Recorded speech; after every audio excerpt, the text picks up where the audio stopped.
Are you looking to learn and master the Microsoft Power BI tool? Welcome back to Excel Island, where we are trying to learn and master the data analytics tool, Microsoft Power BI, over the next 100 days.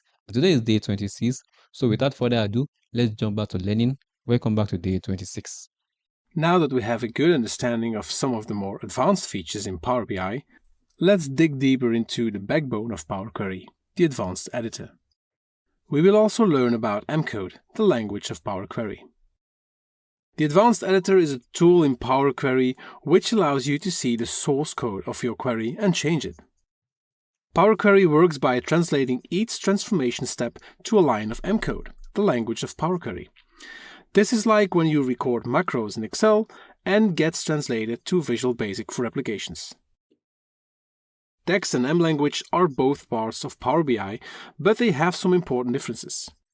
We use DAX to create measures and analyze data, while M language is used to extract, transform and load data.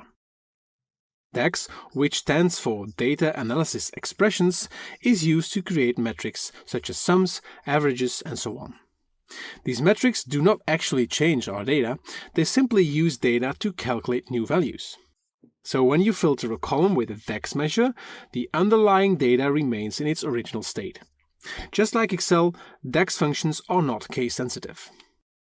If you want to load, edit or even create data to analyze, you will need to use Power Query or M language, which comes from data mashup. There are many transformations you can apply to your data once it's loaded. You've already learned how to apply many of these transformations, such as removing columns or renaming them, pivoting tables and merging queries. One more difference between DAX and M is that M-code is case sensitive. Although this may seem complicated at first, M-code is really just a translation of the steps you have been applying so far in this course into a sequential programming